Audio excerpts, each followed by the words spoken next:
عزیزان گرامی قدر، یہ ایام ہمارے لیے بے حد ضروری ہیں۔ یہ تو آپ کے ذوق کے مطابق ایک بات تھی جو میں نے کر دیا، کبھی کبھار کرتا بھی ہوں ممبر پر، ورنہ ہر خطیب کا، ہر ذاکر کا، ہر متکلم کا، ہر واعظ کا اپنا ایک ذوق ہے، اور ذوق بھی ہوتا ہے، ضرورت بھی ہوتی ہے۔ ضرورت کے وقت کچھ باتیں کی جاتی ہیں اور ذوق کے تحت بھی کچھ باتیں کی جاتی ہیں۔ ہم لوگ تمام لوگ طلبہ ہیں، تمام لوگ علماء ہیں۔ آج یہ جو ولایت کی نعمت ہمیں حاصل ہے، یہ جو ولایت کی نعمت ہمیں حاصل ہے، یہ جو اہل بیت علیہ الصلوۃ والسلام سے محبت کا شرف ہمیں حاصل ہے، عزیزان گرامی، یہ شرف دنیا کا سب سے بڑا شرف ہے۔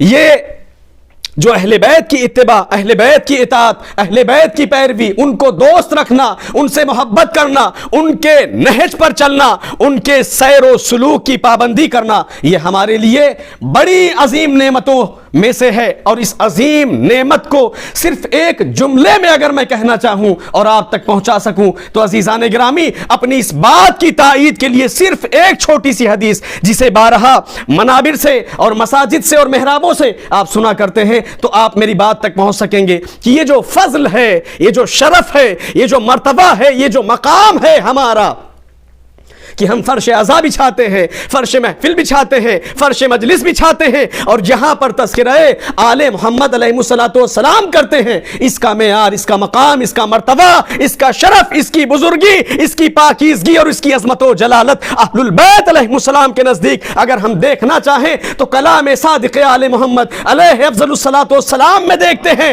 صلوات پڑھ دیں محمد و آل محمد پر۔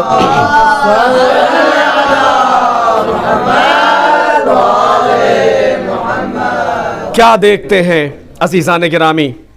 دیکھتے ہیں کلام ائمہ معصومین علیہ السلام میں ارشاد امام معصوم حضرت جعفر ابن محمد صادق ہوا۔ کیا فرمایا امام نے؟ فرمایا رحم اللہ شیعتنا، پروردگار عالم ہمارے شیعوں کے اوپر اپنی رحمت کرے۔ کیا فرمایا؟ رحم اللہ شیعتنا، ہمارے شیعوں کے اوپر پروردگار عالم اپنی رحمت نازل فرمائے۔ اس کے بعد میں امام نے فرمایا خلقوا من فاضل طینتنا، ہمارے شیعہ کون ہیں؟ توجہ کیجئے گا، ادھر میری طرف متوجہ رہیے۔ کیا فرمایا؟ ہمارے شیعہ کون ہیں؟ خلقوا من فاضل طینتنا، ہمارے شیعہ وہ ہیں، ہمارے محبین وہ ہیں کہ جن کو ہماری بچی ہوئی مٹی سے، جن کو ہماری بچی ہوئی طینت سے پروردگار عالم نے پیدا کیا ہے۔ عزیزان گرامی، افضل الکائنات، افضل العالم، اشرف العالم، اشرف الکائنات کون ہیں؟ نبی کے بعد اہل بیت نبی، آل محمد، جن سے افضل، جن سے اشرف، جن سے بہتر اللہ نے کسی کو زمین پر پیدا نہیں کیا۔ عالمین کے اندر سب سے افضل، سب سے بہتر، سب سے برتر لوگ ہیں۔ کیا فرمایا؟ خلقوا من فاضل طینتنا، ان افضل، ان بہتر، ان برتر، ان سعادت مند، ان باکمال افراد کی بچی ہوئی طینت سے، ان کے بچے ہوئے نور سے ان کے شیعوں کو پیدا کیا گیا ہے۔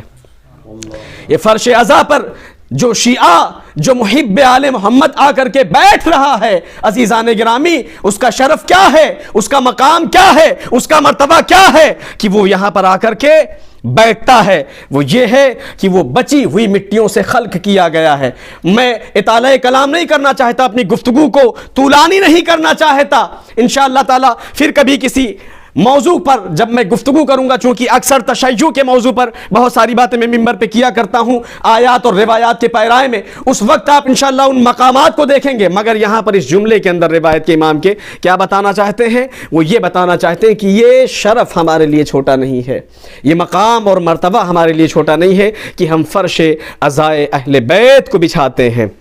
عزیزان گرامی، خلقوا من فاضل طینتنا یفرحون لفرحنا، ہماری خوشیوں کے لیے یہ خوش ہوتے ہیں، پیدا کرنے کے بعد میں کنڈیشن بھی رکھی ہے کہ یہ ہماری خوشیوں کے لیے کیا ہوتے ہیں؟ خوش ہوتے ہیں، ہماری خوشیوں میں شریک ہوتے ہیں، خوشی مناتے ہیں۔ وَيَحْزَنُونَ لِحُزْنِنَا، اور ہمارے غموں کے دنوں میں اور ہماری تکلیفوں کے دنوں میں اور ہمارے مظالم اور مصائب کے ایام میں یہ کیا ہوتے ہیں؟ محزون ہوتے ہیں، مغموم ہوتے ہیں، غم زدہ ہوتے ہیں، تعزیت کے لیے اور پرسے کے لیے اکٹھا ہوتے ہیں۔ عزیزان گرامی، تو یہ شرف اور یہ مقام ہمارے لیے بہت بڑا ہے۔ اب ظاہر سی بات ہے، جب یہ شرف اور یہ مقام ہمارے لیے اتنا عظیم ہے، اتنا شریف و جلیل ہے کہ اس کی قدر و قیمت کا اندازہ نہیں لگایا جا سکتا، تو ظاہر سی بات ہے اب اس قیمتی جگہ سے، اس گراں قدر جگہ سے، اس پاک و پاکیزہ جگہ سے، اس جگہ سے ہم جو میسج دنیا کو دینا چاہیں گے، ہم جو بات دنیا تک پہنچانا چاہیں گے، ہم جو سیرت اور کردار اہل بیت علیہ السلام کا پہنچانا چاہیں گے، عزیزان گرامی، وہ بھی ہمارے لیے اہم ہونا چاہیے۔ ظاہر سی بات ہے، اہل بیت کی سیرت، اہل بیت علیہ السلام کا کردار، ان کے افعال، ان کے اقوال، ان کے طور طریقے، ان کی زیست، ان کی سرنوشت اگر دنیا تک پہنچ جائے تو کیا کہنا ہے۔ میں انشاءاللہ بھی بعد کی روایت میں اس بات کو ذکر کروں گا۔ لہٰذا عزیزان گرامی، چونکہ شہزادی کونین کی شہادت کی تاریخ ہے، حضرت فاطمہ الزہرا صلوات اللہ وسلامہ تعالی علیہا، کتنی عظیم ہستی ہے، کتنی بزرگ ہستی ہے، کتنی پاک و پاکیزہ ہستی ہے، جس کے لیے پیغمبر نے فرمایا الا وَإِنَّ بَابَ فاطمہ، بابی، یہ آگاہ ہو جاؤ اور اسے سن لو کہ فاطمہ کا دروازہ میرا دروازہ ہے۔ الا وَإِنَّ بَابَ فاطمہ، بابی، فاطمہ کا دروازہ، فاطمہ کا در میرا دروازہ ہے، میرا در ہے۔ من ہتکہ فقد ہتک حجاب اللہ، جس نے فاطمہ کے دروازے کی بے حرمتی کیا، اس نے حجاب خدا کی بے حرمتی کیا۔ ایک صلوات پڑھ دے محمد و آل محمد۔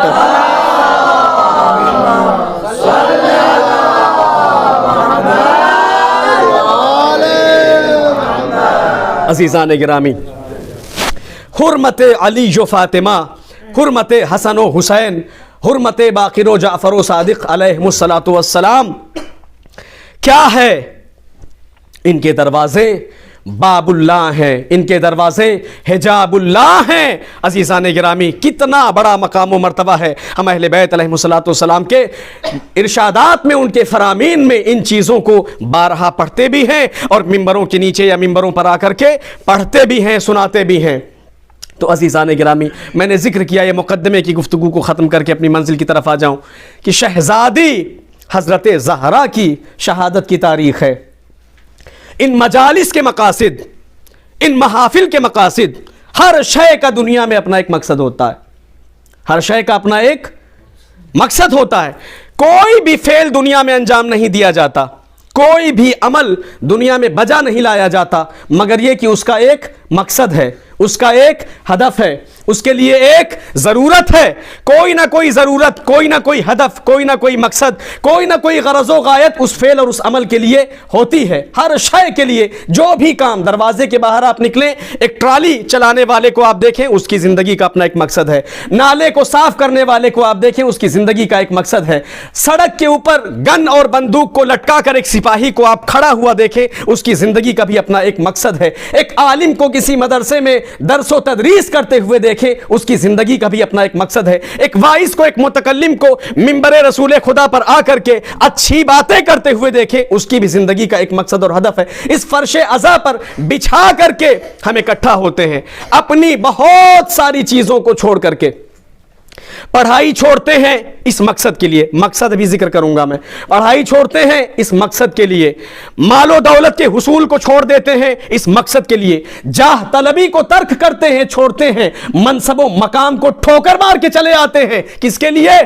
اس مقصد کے لیے، اس ہدف کے لیے۔ یہ ضروری بات ہے۔ میں ایک شہر میں تھا، میرے ساتھ ایسے ہی ایک مومنین میں سے ایک صاحب تھے، بیٹھے ہوئے تھے میری بغل میں گاڑی پر، تو تقریباً 7-8 محرم رہی ہوگی۔ ان کے ڈیلر کا فون آیا۔ ظاہر سی بات ہے، بڑے لوگوں کو آپ جانتے ہیں کہ ان کا نیٹ ورک اور ان کا سرکل بہت پھیلا ہوا ہوتا ہے، ان کا نیٹ ورک بہت بکھرا ہوا ہوتا ہے دنیا کے اندر۔ تو کیا کہا فون پر انہوں نے کہا کہ آج اتنی محرم ہے اور ہم محرم میں کوئی کام نہیں کرتے ہیں. عزیزان گرامی کیا پتا ہے کہ کل وہ کام آپ کو ملے گا کہ نہیں ملے گا؟ کیا ضمانت ہے کہ کل وہ فائدہ آپ کو ملے گا یا نہیں ملے گا؟ وہ نعمت تو ابھی آئی ہے. مگر عزیزان گرامی اہل بیت اور اہل بیت علیہ السلام کی زندگی کے مقاصد اتنے اہم ہیں کہ بستر مرض پر بھی ہم اپنی ماں اور اپنے باپ کو اور اپنی اولاد کو چھوڑ کر کے مجلس حسین میں آتے ہیں. کتنا بلند مقصد ہے مجلس حسین کا، کتنا بڑا ہدف ہے مقصد حسین کا، مجلس حسین کا. عزیزان گرامی ایام فاطمیہ ہے، کیا پیغام ہمیں ملتا ہے شہزادی کی مجلس سے؟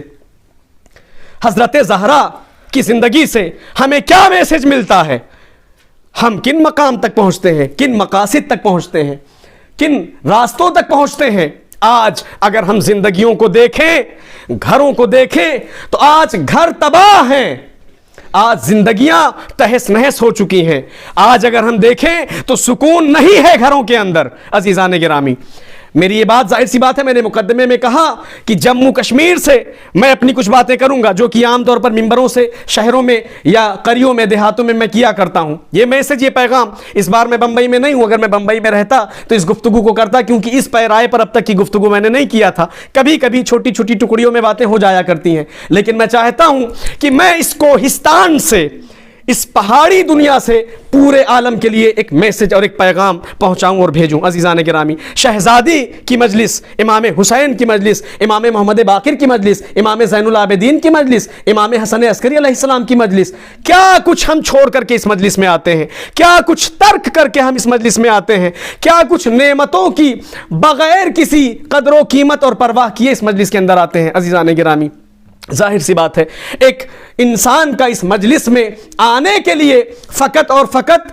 بریانی کھانے کا مقصد تو نہیں ہوتا. مجھ جیسا ایک ناچار، مستر، کم علم، نادان طالب علم کم سے کم اتنی بات تو کہنے کا حق رکھتا ہے کہ انسان روٹی اور سالن کھانے کے لیے تو مجلس میں نہیں آتا. اگر انسان روٹی اور سالن کھانے کے لیے آتا ہے تو پھر اس میں اور حیوان میں، جانور میں کوئی فرق نہیں ہے. بریانی کھانے کے لیے تو انسان نہیں آتا ہے، کیونکہ بریانی کی کوئی قدر و قیمت نہیں ہے. آپ نے ایک جگہ سے کھایا اور اس کے بعد میں اس کا انجام دوسرا ہوتا ہے. ٹھیک ہے، تو عزیزان گرامی مقصد تبرک نہیں ہوتا ہمارا ان مجلسوں کا، مقصد بریانی نہیں ہوتا ہمارا ان مجلسوں کا، مقصد کٹورے اور پلیٹ اور پیالے بھی ان مجلسوں کے نہیں ہوتے ہیں. مقصد عظیم ہے. عزیزان گرامی مقصد کیا ہے؟ مقصد سیرت ہے، مقصد کردار اہل بیت ہے، مقصد اہل بیت علیہ السلام کے دین و آئین کے اوپر اپنی زندگی کو چلانا ہے. مقصد اہل بیت علیہ السلام کی روش پر، ان کے طریقے پر، ان کے اصول پر، ان کے نظام پر، ان کے قانون پر اپنے آپ کو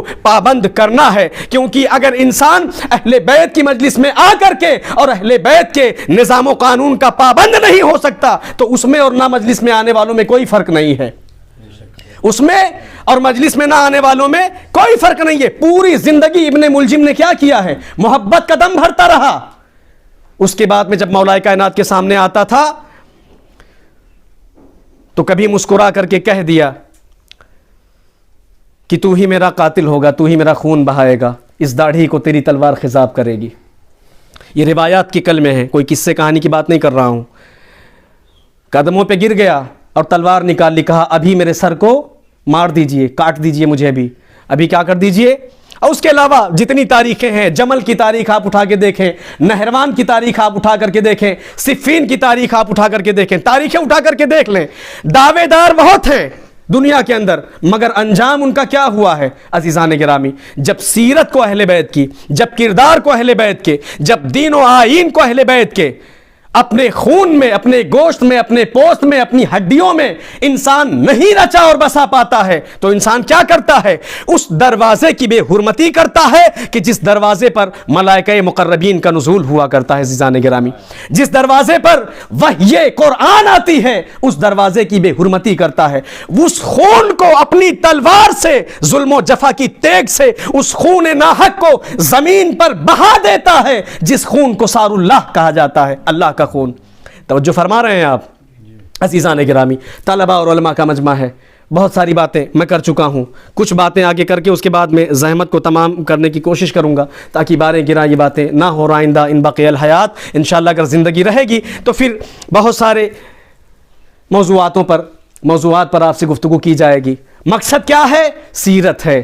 مقصد کیا ہے؟ کردار ہے۔ مقصد کیا ہے؟ وہ راستہ ہے، وہ سیر و سلوک ہے کہ جس راستے اور جس سیر و سلوک پر چلنے کی ہدایت کی گئی ہے۔ عزیزان گرامی، پیغمبر خدا نے حضرت ابو ذر سے کیا کہا؟ اے ابو ذر، اگر تم یہ دیکھو کہ پوری دنیا ایک وادی میں چل رہی ہے، پوری دنیا ایک راستے پر چل رہی ہے، پوری دنیا ایک طریقے پر چل رہی ہے، لیکن علی کا راستہ الگ ہے، علی کا طریقہ الگ ہے، علی کا مقصد الگ ہے، فَاسْلُكْ مَعَ عَلِيٍّ، تو تم علی کے ساتھ چلنا، پوری دنیا کو چھوڑ دینا۔ کیا کرنا؟ پوری دنیا کو چھوڑ دینا، علی کے راستے پر چلنا۔ عزیزان گرامی، مقصد بتایا ہے روایت کے اندر، فضیلت مقام مرتبہ اپنی جگہ پہ ہے، مقصد بتایا ہے، کیونکہ جو سیرت امام علی کی ہے، جو مقام و مرتبہ امام علی کا ہے، جو کردار اہل بیت کا ہے، وہ کردار ہمیں صراط مستقیم تک لے کر کے جاتا ہے، باب الجنت تک لے کر کے جاتا ہے، باب النجات تک لے کر کے جاتا ہے۔ عزیزان گرامی، پوری زندگی بھی اگر فسق میں، پوری زندگی بھی اگر فجور میں، پوری زندگی بھی اگر معصیت میں، پوری زندگی بھی اگر نافرمانیوں میں گزار دی گئی ہو، مگر ایک شب انسان اپنے آپ کو لا کر کے حسین کے راستے سے ملحق ہو جاتا ہے تو وہ قیامت تک کے لیے حور علیہ السلام بن جاتا ہے۔ ایک صلوات پڑھ دے محمد و آل محمد۔